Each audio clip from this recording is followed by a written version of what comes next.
Wednesday Night Undress, the podcast that refreshes the wobbly bits that other podcasts are unable to reach. Oh, yes. Let me gently introduce our panel for tonight's debate. The magic Dr. Orlando. Yes. The indefatigable Kathleen Taylor. And marvel of sophistication, Jane Carter. The Dark Lord of Transylvanian Pheromones, Ivo Ivanov. Oh, sure. We're all here tonight. Without further ado, the first question for our panel. Chewing gum. Yes, as part of Donald Trump's effort to make America great again, he will shortly sign an executive order banning the spitting of chewing gum on the sidewalk or pavement if you happen to be living in England. True? Yes. Fines will be huge and due immediately by cash or card or a night in local jail. This is to offset the cost of clean-up. Is this, I ask, a spit too far? Haha. That's a BS, right? That's not true. No, it is true. What? It's absolutely true. Yeah. No. He's going to sign an executive He order is banning signing an spitting and executive chewing order. gum. Well, the first thing I thought of was, I'm screwed. I just did it today. What they've I discovered think is it's that fantastic spending that there's a legitimate question about whether or not this is true. I think that shows us how crazy our president is. Well, there is another one being planned, another executive order. Well, we're talking about chewing gum, so can we stick to the subject? Okay, Oh, but was I that was going to pun go with intended? another. Stick to the subject? Yes, he was. What if it The illustrates the topic was absurdity executive of it? orders. No, okay, it's The chewing gum. subject is All chewing right. gum on the sidewalk. Is Chewing it a gum on the disgusting sidewalk. habit? Why do Americans spit their chewing gum used onto the sidewalk? Do you How know is there are that what people you're who getting? clean chewing gum can tell how old the chewing gum is and how well chewed it is by the colour of the chewing gum? Why would they want to? Because they want to know whether they should recycle it, They- whether they they should wanna- start chewing it They themselves. want to. It's actually You know. about scraping or steaming.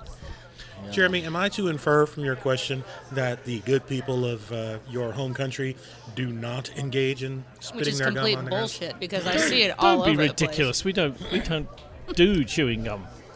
Right. You know, when I was a kid, the chewing gum made its entrance into our country. I was already maybe 6 or 7 years old when we didn't have chewing gum. Right. And, Who did it come over with then? It came from the United States. Uh-huh. Yeah, and it's amazing. Through the Iron Curtain, the power of the chewing gum. You know, but for a while it was kind of, people would look down on you if you're, chewing gum. It's like, what are you doing? We weren't That's- allowed to Yeah. chew gum. My mother was concerned that if we swallowed it, we would die. We had a similar concern with playing. Our coach was telling us that you can die if you play. I was playing basketball, and the coach said you can't play and chew gum because you can choke and die.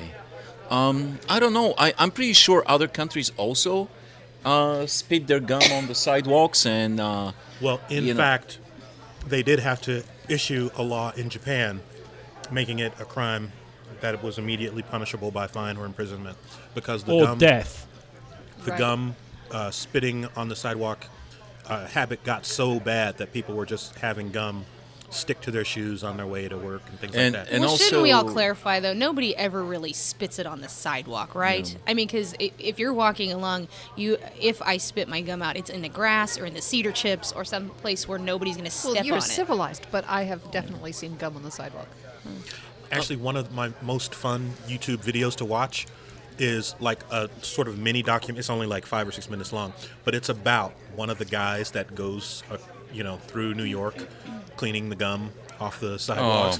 No. It's actually like the guy is basically like doing that job, but he's gathering up stories as he's like just walking around talking to people while he's cleaning up the gum. And I can't think of the name of it. It was a couple years The ago. city that of I New watched York it. has a whole department. That is what they do. And they have machines yeah. Yes. for dealing with they're called gum busters. Mm-hmm. And they have machines that freeze them or heat them. Basically, they've come to the conclusion the only way they can remove it is to scrape it. So they have to address the gum in the first place, and then Well, in that case, this executive order that bans spitting gum out is going to cost jobs. I think that's So probably that's the. not what he wants to do. I think that's of all the executive orders he signed, this is the only one that actually makes sense. I agree. Is the most useful one. What about chewing those guys who were employed to remove it? They're now unemployed. Well, I mean, the gum removal industrial complex has to realign and start doing something else. Gums probably kill a lot of birds. I don't know. I'm just making this up. But it's worth They Googling. could chew. Birds? No, they can't. Actually, yeah, this is 5-6 years ago. I remember reading somewhere that gum was killing pigeons. Oh, wow. Oh, Yeah. no. What are we going to do? I'm pretty sure Donald Winged Duck rats. chewed gum. And then, you know what? What is the stupid gum? What is its function? What does it do? It just, people chew. It has no nutritional value. It makes a disgusting sound. It cleanses my palate. Does it clean teeth? Maybe. Well, I think the only. no. if I it's don't got xylitol, I think it's the only actually good for you. contribution of the chewing gum that's really meaningful is this. I come here to kick ass and chew gum, and I'm all out of gum. That's the only valuable Can you contribution. imagine banning gum from a baseball team? They'll No. just switch to Uh-uh. steroids. That's no True. problem. Oh, okay then. No, if you ban, they're already working on banning chewing tobacco. Have they in the baseball dugouts? I don't know. Well, that's why they're chewing gum. But if they instead. ban the gum now, there's going to be some kind of riot, Yeah, baseball riot. yeah. Um, Face it, standing in the You know- outfield when there's nothing hit to you is boring. I was thinking today for no reason whatsoever. Speaking of the executive orders, what would be if you are an employer? What would be the jobs that Donald Trump would least qualify for? Like, would you hire Donald Trump for anything if you're an employer? Like, obviously he wouldn't be a hand model if you're hiring for hand models. Speechwriter, no. Mechanic, I think he'd be No. very good at opening doors. No, I No, don't think he would. no. Uh-uh. He will mess that up. Oh, you know what? Yeah. I got to go the opposite way. I can't think of a job that he actually would be qualified for So until it'll I be very sat here short for a minute. list. Yeah. No, there is one. I've I come thought up with of one. Go ahead. He can say, I can hire him to say 3 words. What's that? You are fired. That's what he's really good at. That's the only thing that he's good at. And See, he So he enjoys just it. walks into the room. You're fired. Yeah. And then he walks He's back the guy out, who done. fires people in the corporation. That's a valuable job because, actually it's very hard to fire people if you're a boss. It's a tough job. But you have a Donald Trump, you just open the door, he walks in, you are fired, and he leaves. So this is the one thing that he's proven to be really good at. But that's it. Have you guys seen that viral video of his handshakes making people feel Oh my uncomfortable? God! Oh my God! Pulling people toward Definitely- himself. Definitely would not hire him to shake hands. Yes. Definitely would not hire him to do the laundry or to do anything. He can't do anything. I don't think he's ever worked in his life. No. He's bankrupted everything he does. He bankrupted a casino. That's impossible. The house always wins. How do you freaking bankrupt a casino? I mean, Chewing you gum, can hire clearly. somebody on the street and they will make money running a casino. Unbelievable. Dr. Orlando, what was the job you had in mind for him? Very similar Oh, to what he. Well, actually, no. It is the exact opposite of what Evo described. Oh, really? But it You're involves hired? 3 words. That was why I was shocked when Evo said that. Welcome to Walmart. He will fail that. He will would fail turn that. it into, I'm a great person. You are so privileged to be here with me. Okay, what You are know? the let's identify the 3 most inappropriate jobs for Donald Trump. I can't do say it. barber is one, hand model, and president. A president and host of a beauty pageant. No, That's I think very he'd be a really good inappropriate. chauffeur. But can he drive? No, I don't think so. I don't think he's ever. I wouldn't trust him. He can. Okay, we have a audience member says he can drive. Apparently, he can play golf. They say his swing is somewhat unconventional. I can imagine it.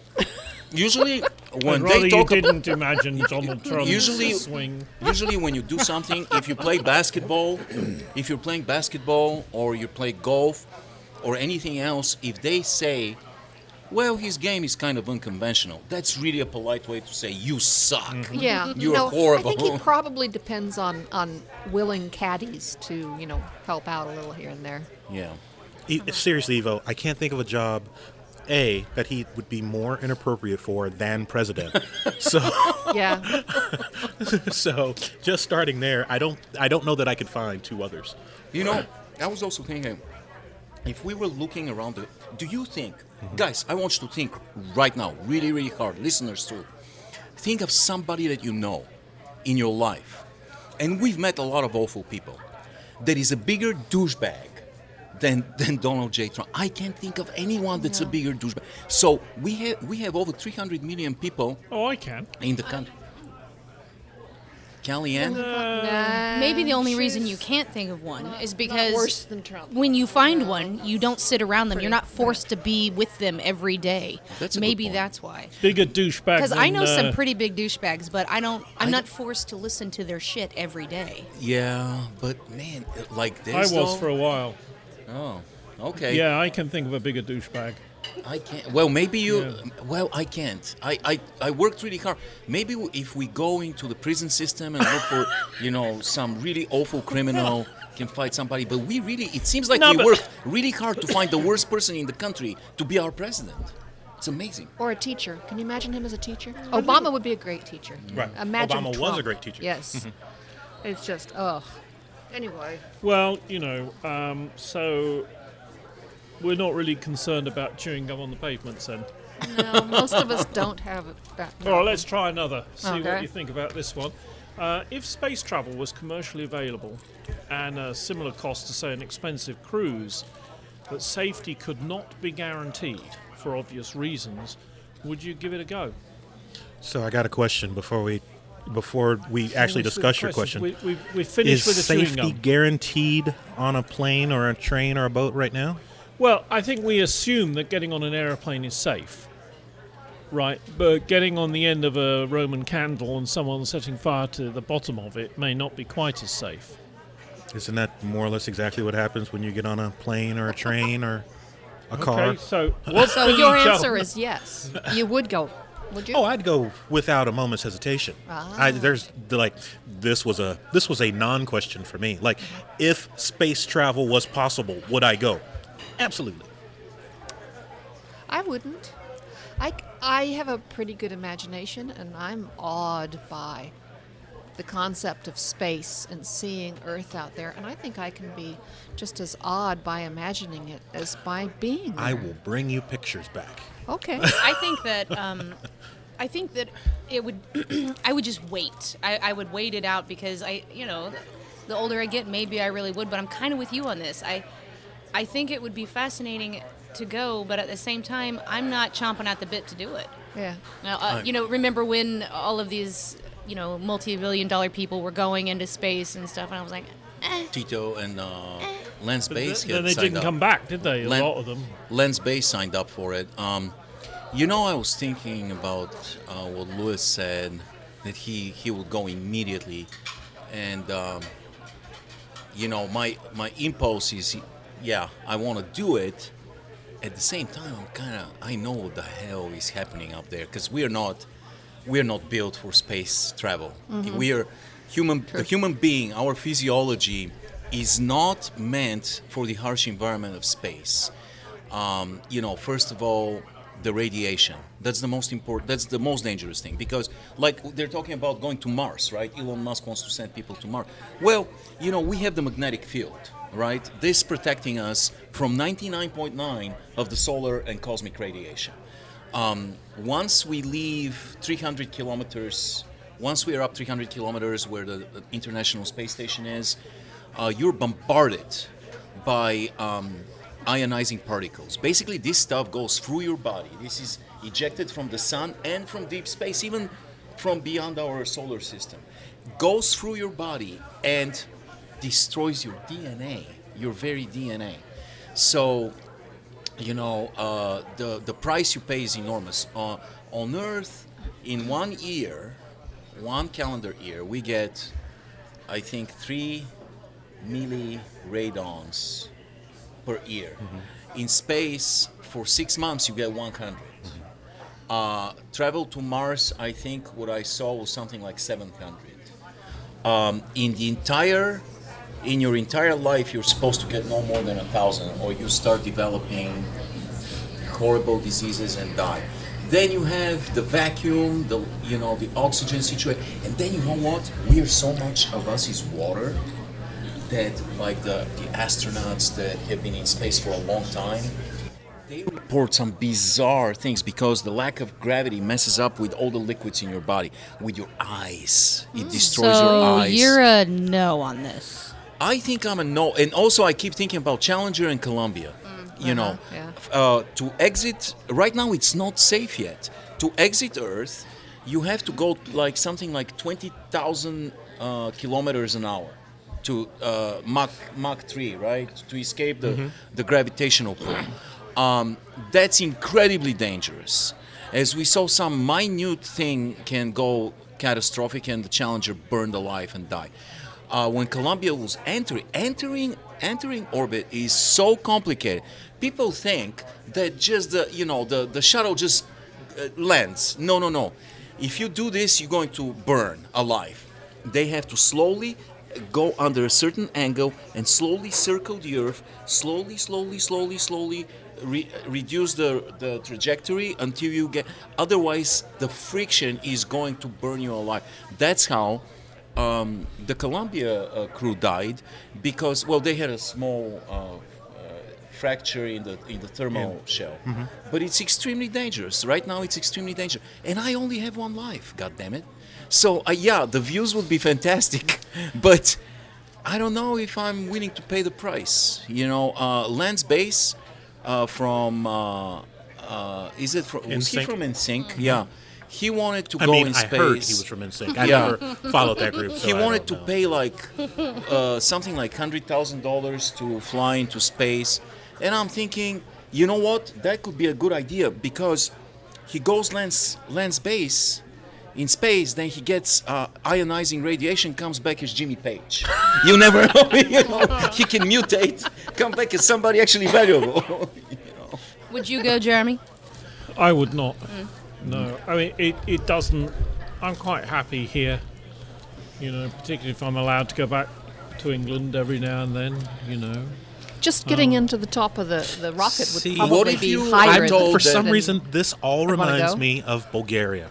When I'm getting ready to get on the slingshot, and Oh my Evo God. looks at me, this slingshot was maybe I felt like 75 I'm gonna lose foot tall.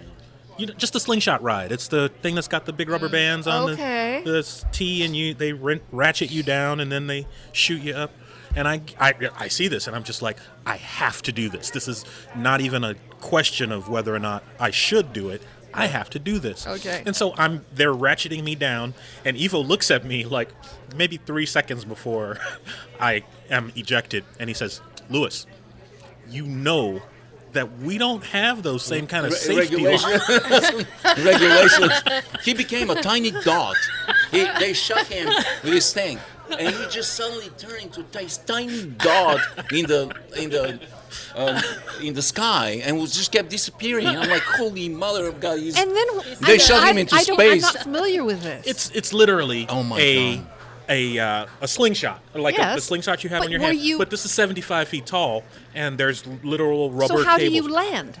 Well, The rubber. Yeah, they have to ratchet it down to put you in the harness. So you basically, bounce in the. You're strapped into the rubber. You're You strapped don't in. leave yeah, it. you don't leave it. So Thank like goodness. when you shoot up the first time, there's no amusement park ride that's like this, because No. after those rubber bands go slack, you are flying towards the sky on your own inertia. There's no feeling like it at all. And then you Sounds like you a go quick way up, to give birth if you're ready. so yeah, you go up until the rubber bands become taut again, and then it starts pulling you down. And so you're then hurtling towards the ground, and the rubber bands will stretch out long enough, not for you to actually hit the ground, but come closer than, the ride starts. And so then you just kind of bounce. So it's bungee jumping on a free fall, and Wow. it becomes less and less and less. There's a bit of Australians. They had a bungee jump thing from a bridge, which was very successful. And in fact, they were doing some TV on it, talking about these guys doing the bungee jumping and what have you. What they had forgotten was that there was a saltwater crocodile Oh God! in the water. They didn't know this, Of and course this guy there went is. down, and the crocodile had been there long enough That he to have timed seen it. this that he got it right, and he actually went for this guy, right?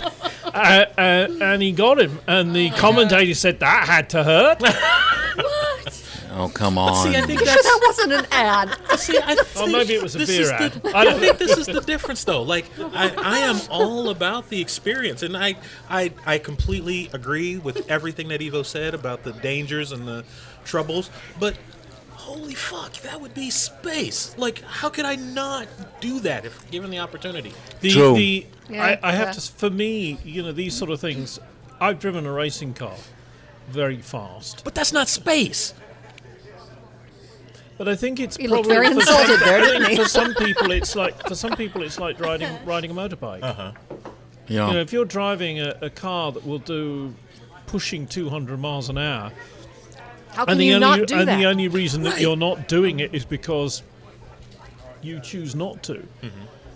Plenty of people get killed doing bungee jumping every year. True. It's I don't know, but the point is that so we have a no, I don't want to, and from the two ladies, no. Evo is a no, I'm a no. So in fact, it's Dr. Orlando's the only yes. What if we tell you, Jeremy, that Trump doesn't have any jurisdiction in space? Would you go? I would follow my wife immediately. On a side note, when they announced the trip to Mars, I very seriously asked my wife if I could sign up. Oh my God, that's a one-way trip, right? It's a one-way trip. I let her know. I understand this is a one-way trip. I understand all of the ramifications. If I were to be selected, could I go? And would she just Damn. laugh? That's what I'm waiting for. I'm like, and what would her? Oh, she said, "Fuck no! Okay, Don't even go there." All right. You've got kids, man. And that was Yeah. that That's was the the problem. argument against. Yeah. Yeah. Which leads me to another question, because Dr. Orlando, is of an age. Another question then: was Billy Joel or Herodotus, if you want to be technical, correct in asking, do only the good die young? I mean, if you're going to space, you're getting closer to the good Lord. Who did you say, Billy Joel and whom? Herodotus. Herodotus. Oh, he said it first? Yeah, he didn't say it exactly that way. He said that, like, Billy Joel says, only the good die young, and Herodotus says, the good die young. Oh. I was know. looking for examples where he's wrong, so I looked up Mother Teresa. Turns out she's a real piece of work. She was kind of an Yeah. interesting story. So And how do you explain that asshole Joffrey from Game of Thrones? That bastard yelled. The Queen Mother was 101. She's Yeah. probably, like, got the bodies of past victims stacked in a Well, closet. the Yeah, Queen she was Mother sucking all that life. was a Oh, no. person who loved to gamble and drink a lot of gin. Uh-oh. Basketball game. Oh, dear. Who's George Jackson. Gotcha. One of our Kansas players just got hurt. Yeah, one of the stars, the best players really on the KU team, just got hurt It's seriously. just a looks like. basketball game, for God's Thank sake. No, you. it's not. It's So- somebody's health. I'm Do- worried about him because he's young. Hence Do my only, no. do only the good die young. Well, we'll see now because it looks like he's breathing his last breath. Oh no. No, he's Well, it certainly got a seems sore that ankle. way. Yeah. I would say, like, if not, I don't know.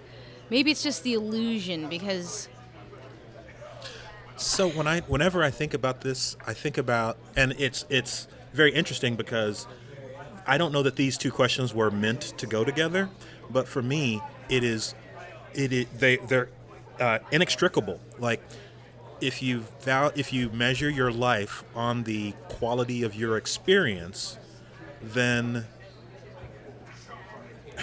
for me that means you can never have enough good experiences. So you're always dying too soon. Well, that you're looking at it from a different point of view. Is your life to be measured by the quality of your experiences, or is your life to be measured by what you do for others? I mean, there's different ways to measure lives. Well, If you're Trump, you one of measure the- it by how much gold you have in your hair. But one of the things that we just brought up was Mother Teresa. She ostensibly lived her life exclusively for others. No, except she named everything around her after herself. Well, yes. And she was Mother Teresa an Tower. unhappy person would be I guess, an understatement for her. Yeah. So did she have a good life?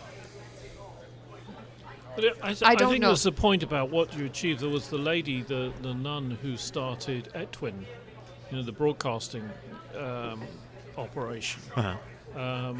And she achieved a lot. Or could you say Winston Churchill? I mean, he was a nasty piece of work, but he achieved a lot. I mean, what is it you're looking for? Well, for me, it is. What is good?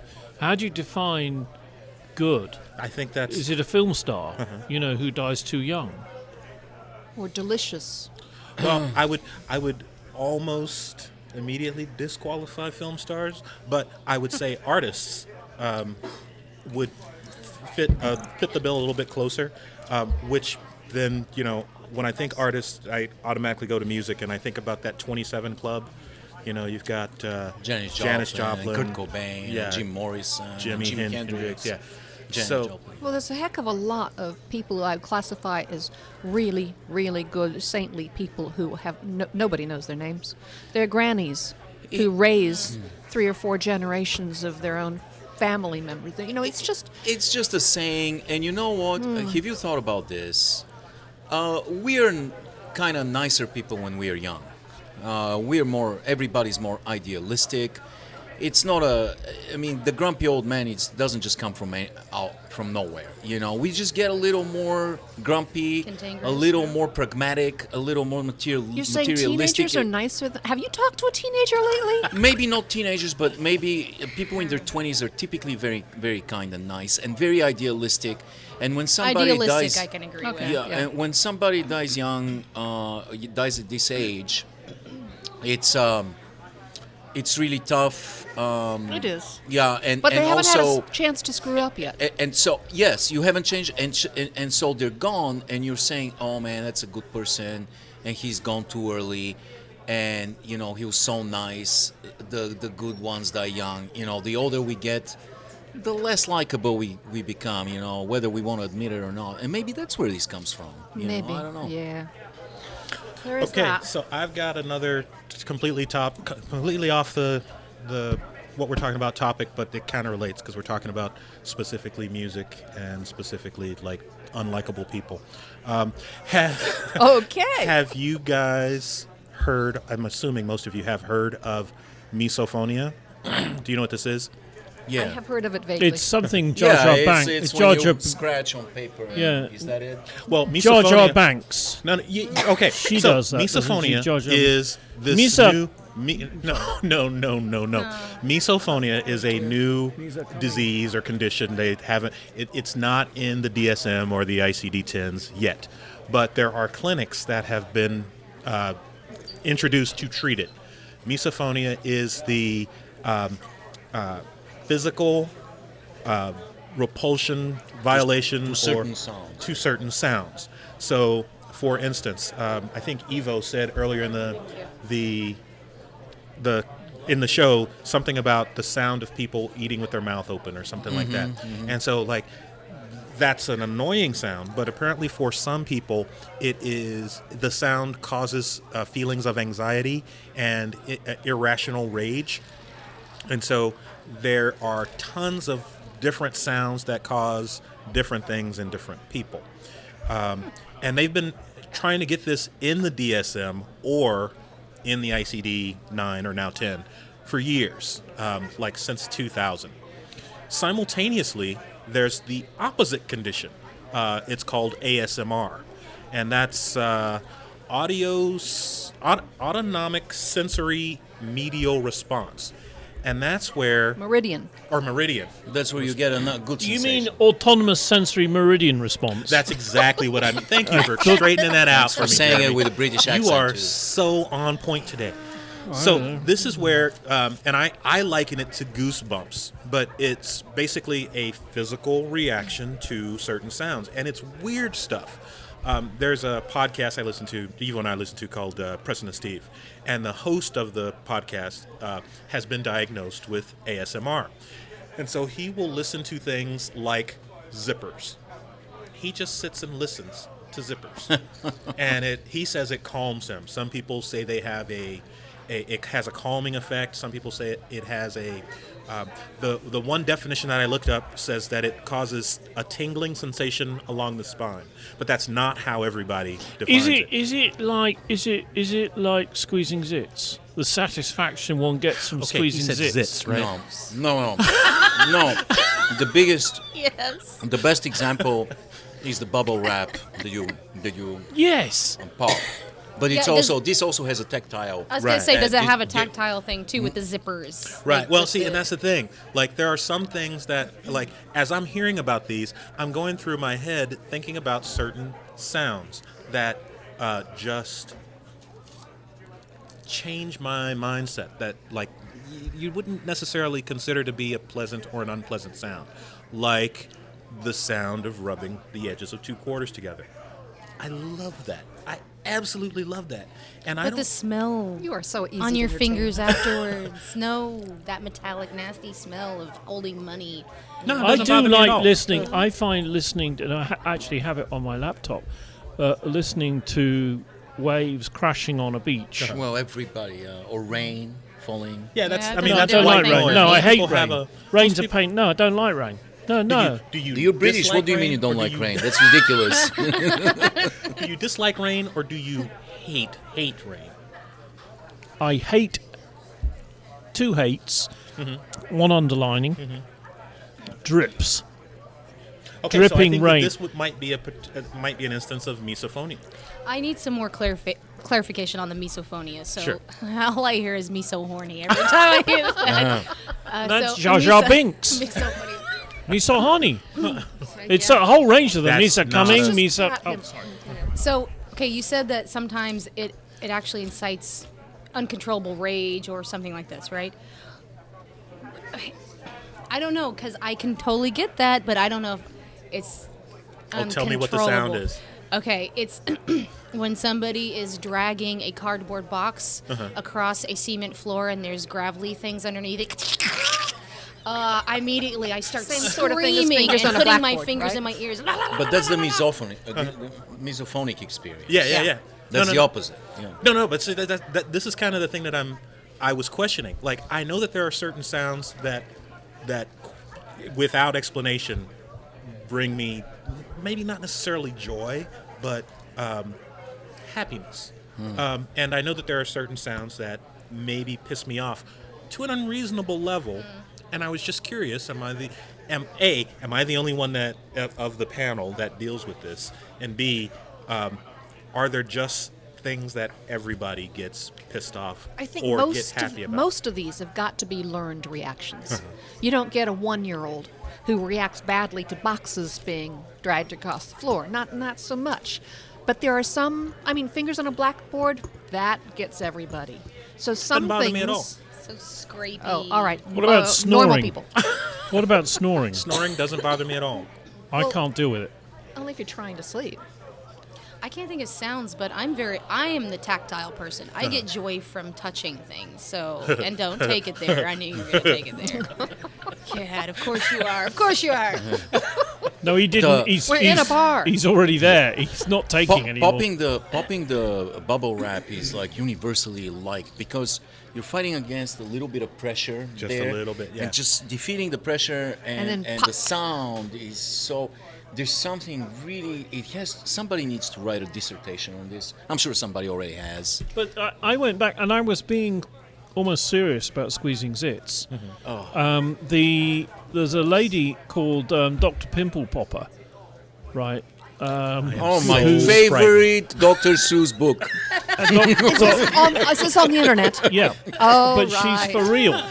She's a dermatologist or something. Dr. Pimple Popper. Yeah. Oh my And God. she's So, this yeah, sort I'm just of curious. Is that her given name? no. Okay, just making sure. And what she, Those are some sadistic parents. She's a dermatologist. She deals with skin difficulties, and largely with dealing with zits and all the things that people get, you know. And hers is she has made a fortune from YouTube videos. They video all the work that they do, And, there's this sort of satisfaction that some people get from watching people's blackheads and zits and things like that being dealt with. Pickers. My sister's a picker. Is It's she? the most disgusting thing I've ever seen. And she's not satisfied with just picking herself. She picks anything. If her children are there, she'll just pick them. Like they had the cradle cap stuff. And she would pick them. Anything. Boogers. I mean, like, it's disgusting. I am so turned on right now. What is wrong? Blackheads. Blackheads, for instance. That's... Oh, dear. I can't help Are we myself. getting racist now? I can't help Yeah, myself. what? Oh, yeah. Excuse me. I'm What? saying whiteheads have got the same attraction as blackheads. Goddamn right. Eric, the producer, do you have a comment? Yes. Kind of going away from that stuff. Thank you. Just Thank you talking so about it. much. Thank you so much. I can't even handle the conversation. I have Yes, to wince good. there. Good. But going back to ASMR, I finally admit it after it's been out for several years, but I have an ASMR playlist on my phone. Oh, you really? Yeah, and I've had it for several years. What do you is it? use it for? I use it for mindfulness and to fall asleep.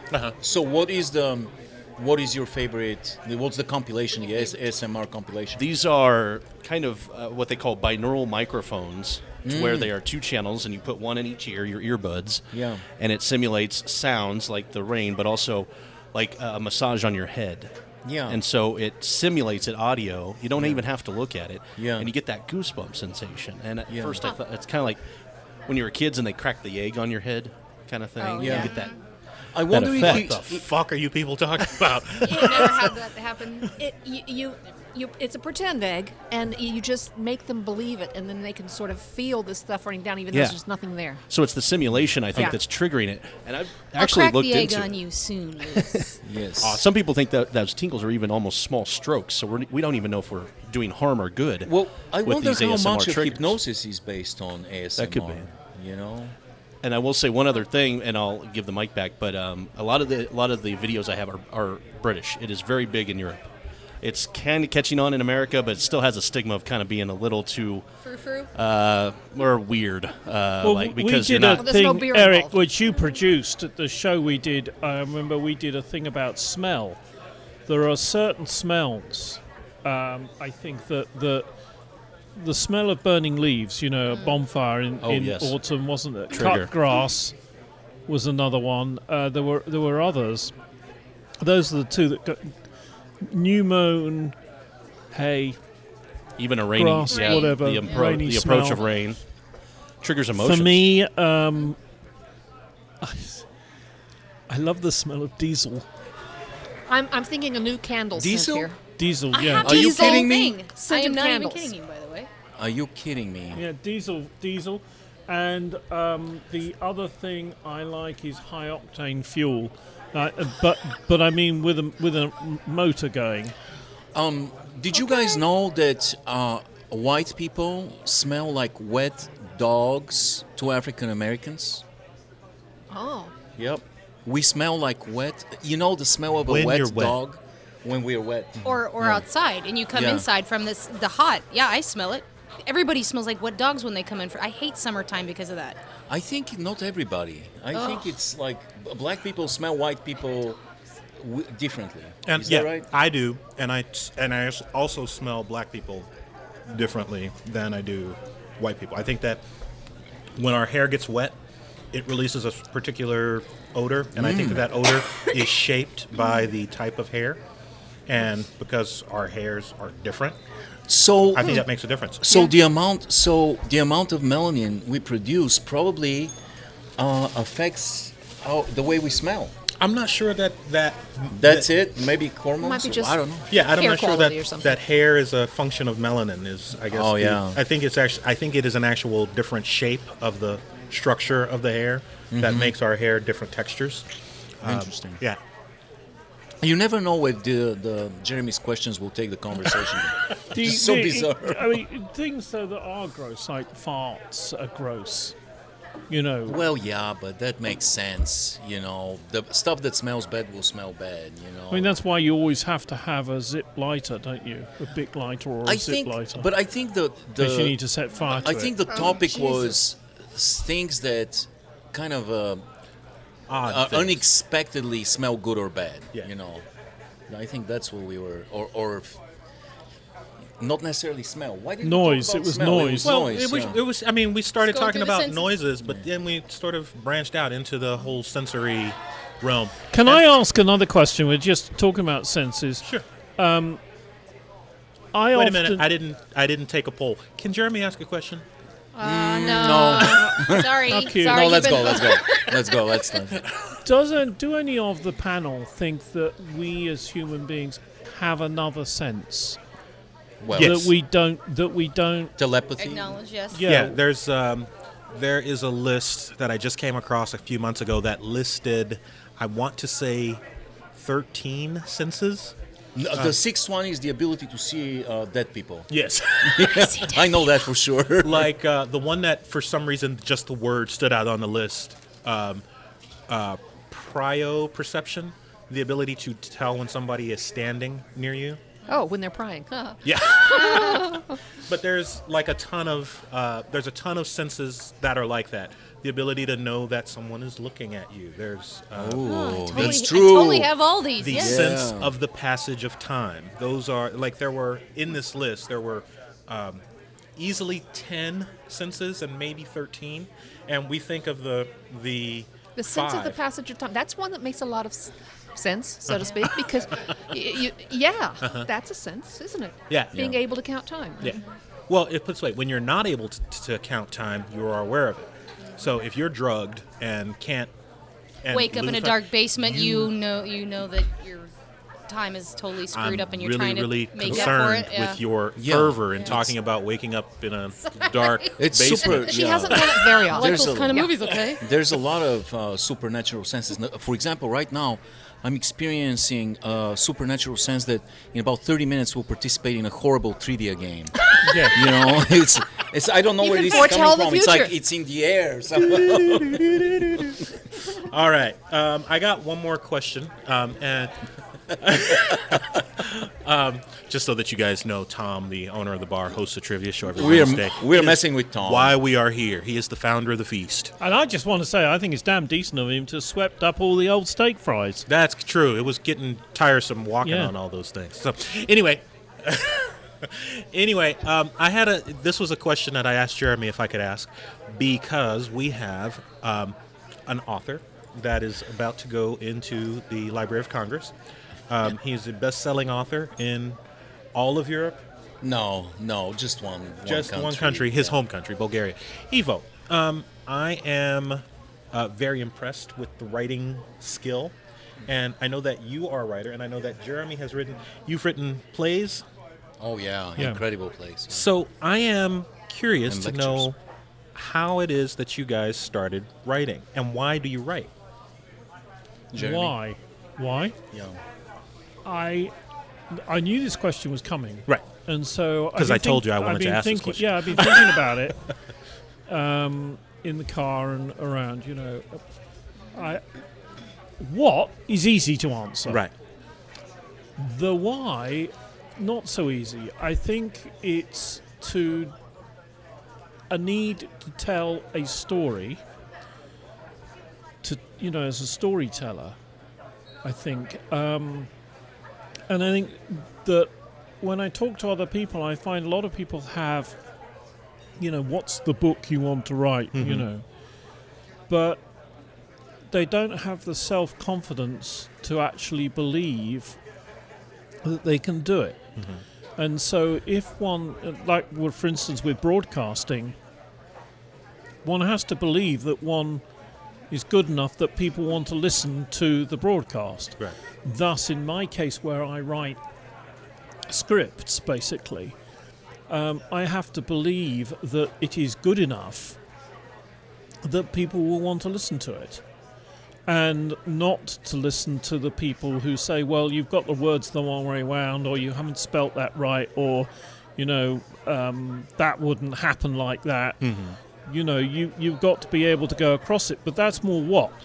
Why I can't come up with anything other than I just like the idea of telling a story, of making a story up and telling it. What about you, Mr. Ivanov? That's endless topic. I mean, I can talk for hours about this, but I'll tell you what. I probably started writing the second I realized there's a thing exists called letters, and you can put them into words, and you can put those words into sentences.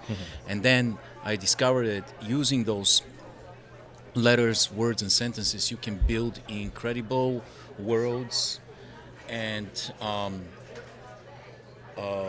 situations, and the only thing that limits you is your imagination in what you can construct. You become a builder of worlds. That's an awesome power. You can, I mean, that's incredible. That's almost godly, you know. And once you discover this, there's no stopping. You have to use it. You have to use this amazing power that's been given to mankind. I started writing when I was a kid, and I kept writing, and eventually, if you keep doing it, this will find an outlet, an appropriate outlet. And so I ended up writing in newspapers, writing newspaper stories, and little by little, I ended up creating my own genre. You know, I use stories that have happened in real life, and I grab them, and I build them in my own way, in order to point the reader towards an existential contemplation. I want people to think about other things. When they read a story that has happened already, I want to lead them to a place where that will be illuminating to them, that will lead them to questions. I don't give answers, but I want people to ask themselves questions. What's the meaning of life? What's the meaning of death? What's friendship? What's sacrifice? So I got a question. Yeah. So if I go back and look at 13-year-old Ivo Ivanov's writings, will that same thread be there? Is this something that has happened as a result of your writing, or have you always written about these questions? No. Younger me wrote imaginary stories. Yeah.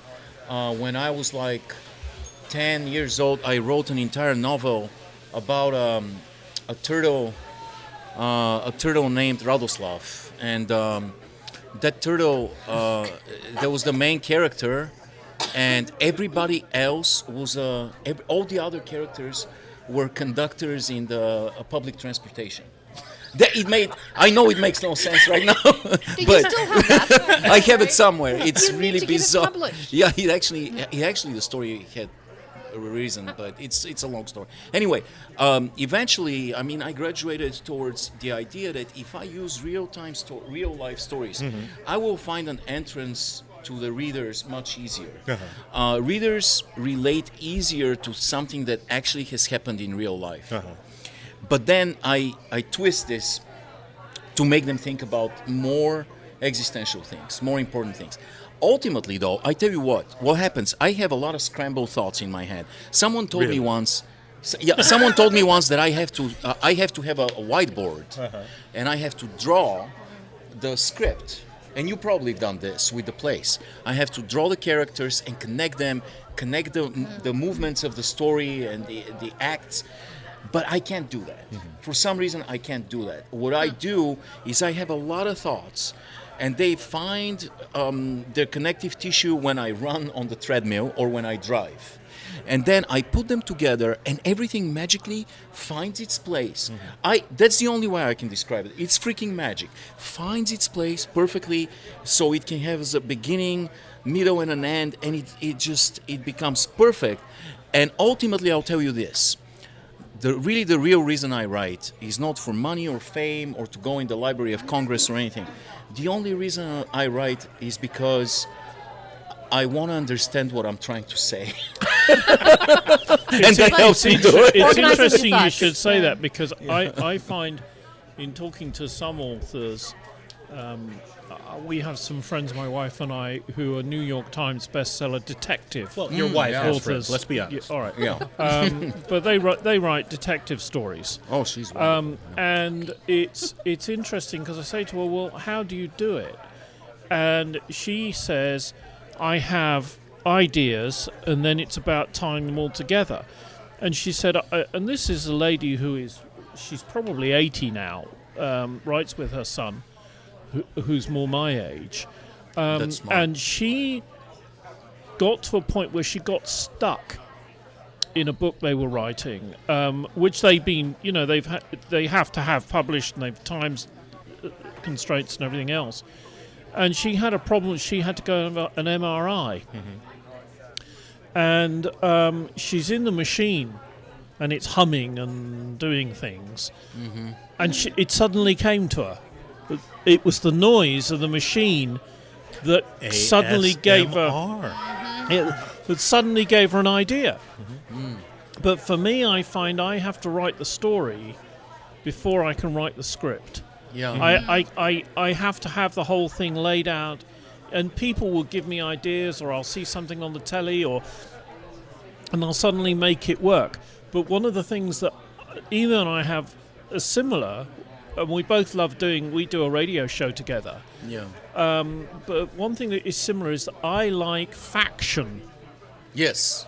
Faction is a good word. Yeah. Because I like taking something real. Yeah. I'm thinking, what faction do you Yeah. belong to? I like taking Not something that's fiction, real. but faction, Divergent. fact-based fiction. It's Yeah. wonderful. So Great word. let's say what actually happened to Amelia Earhart. Well, you put Amelia Earhart in a story, Right. right? And you build a story around a real person or an event or something like that. Yeah. Evo does it usually with sports or human endeavor. Yeah. What were you about to say?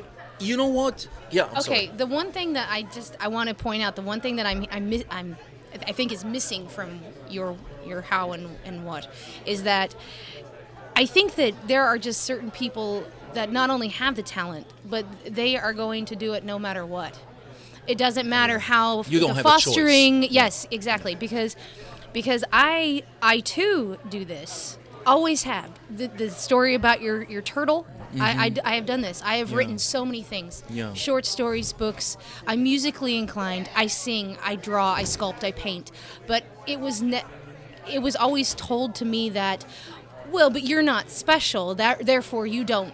It's just a hobby. This is what you do. And I always just accepted it. And there are people out there who just won't accept that. And that's you guys. So you don't choose the writing. The writing chooses you to write it. Yeah. You know, I write all the time. So yeah, see, I agree with that. You kind of have a calling, and you don't really have a choice. You have to, whether somebody reads it or not, it's irrelevant. It doesn't matter. Do you find it satisfying? Yes. You're doing it. I mean, it's sort of rather like eating a chocolate eclair or something. I find sometimes in the evening, before I go to bed, I might start, and then all of a sudden 2 hours has gone by, and I've been doodling away, Yeah. and I You were find talking I about write eating a it. chocolate eclair Well, for 2 hours. it's satisfaction. Yeah. You know, it's Satis And from I- your faction. yeah, and I like, and I that's like, good. I like, yes. I like writing. I use a fountain pen to write, and then I type A it all what? up. A phantom pen? Phantom pen. Fountain pen with Would you say that it is a with- phantom with- menace? The with fountain ink pen. and- Oh, fountain pen. Yeah. I haven't got any ink on my fingers at the moment. Normally, my fingers are covered in ink. Louis, do you Wow. write at all? No, I have written in the past. right. I have made it a habit to write daily, but it's not a calling for me. It's really a chore. I do like telling stories. You're Yeah. a great storyteller. Yeah, Yeah. I like telling stories. I actually like verbally telling stories. I could very easily imagine myself. I literally considered becoming a stand-up comic for a while, just because I like that notion of being in front of people. So if the zombie where they apocalypse can't interrupt happens, you'll me. keep the oral tradition alive. Yes, exactly. It's amazing how people's characters come out in here. You guys like writing or telling stories. I'm an editor. Yeah. My All joy four of us comes hate from putting you. the comma Yeah. in the right place. So you're Mistake, sitting yes, you're sitting here mistake, the you misspelled entire that. show thinking, you can't say that Oh, way. I have to say, I mean, I love my wife very dearly, and I love her opinions and everything else. And I'll say, I got and too I'll- many of them. And I'll say, hey, do you want to have a quick read of this? And then I go, no, It'll because end what up she's reading. going to do is correct it all, which is great. And then Right. she hands it back, and when I wanted there to be two the's for some reason, or two whens, or two Never wants hows, there to be two thugs. you know, Yeah, go ahead. it's gone. Editors are geniuses. I really Thank admire editors because I do too, 'cause they I have can't an do it. incredible, uncanny skill, and it's almost an instinct I have an editor that she would change one word in the entire story and will change the entire story to the better. She's incredible, you know. So this is actually one of the things that I've not been able to do. I have a buddy that he and I are working on a book together right now. He's really the writer, and I'm really sort of the idea. Like I'll get the wonderful way our relationship works is I can give him an idea, and he can design an entire world around the idea, and then we get together and collaborate and pare things down and make it the shape that we want to. All of that cool stuff. The one thing that I can't do whenever I am trying to edit one of his portions of the book is leave it his. Yeah. That's the one thing Yeah. that like it became very clear to me that I would not be a good editor because I can't take my voice out of what it is that I'm reading. So I think that's a skill that a good editor has that I absolutely know that I don't. I just want to ask one thing, though, and that you were asking Ivo and I. Ivo, what is your advice to someone listening who has this urge to write something down, It's or doodle it, or whatever? It's the most important thing for you to be a good writer. I've always felt like it's to live, it's to experience things. I don't believe that you can be a good writer if you just sit at home. And I think experiences, there's connective tissue between everything. What I've discovered is everything in life, in the world, is connected to everything else. And you will develop this ability to connect things together if you live and experience people, events, and all kinds of things. You have to live and just experience life. And then I think also practice. Just write, but you have to live. You can't just read books. Just by reading books, you're not going to become a great writer. I really want to emphasize this. You can't just read and then suddenly sit down and on the base of everything you've read, become a great writer. I do firmly believe you have to live, be a living person, So that's really my advice. And also, try to be unconventional. I've always had this deep-seated fear of being conventional, of doing things that have already been done. And so just try to break the norms and step outside of the box, do weird stuff. I mean, I've written stories that go from the start with the last sentence and progress towards the first one. And this was tough. This was really hard to do, like Memento, like the movie. I've written stories that are one sentence. The entire story is just one sentence, but very, very long sentence. Written stories without verbs. Do stuff that will surprise you. And Well, that's interesting you should say that, because one of the most successful writers of our generation who wrote the Harry Potter, she... First person I thought of when we were talking about that. Right. She started, the very first Harry Potter starts with Dumbledore in the street saying, "Good evening, Professor McGonagall," or something like that. As he, I can't remember the exact words, Addressing a but cat. as he was addressing the cat.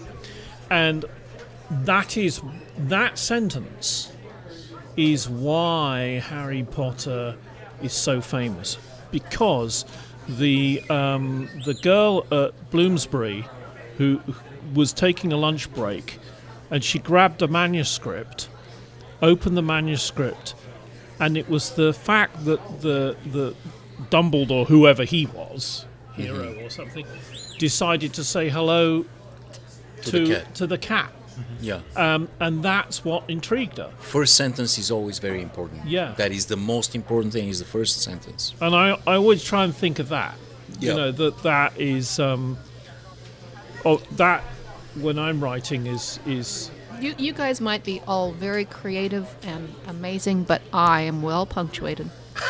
Yes. Period. Yes, you are, dear. Period. Thank you, guys. It was a question that's been on my mind for a while, so thank you for indulging me. You've been listening to Wednesday Night Undressed, the podcast that undresses issues that other podcasts dare not undress.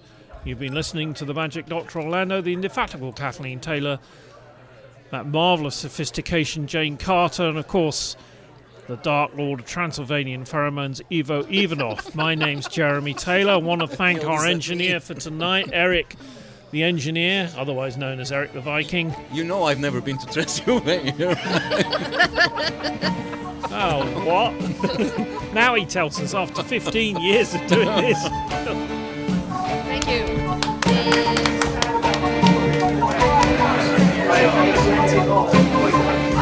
Thank you.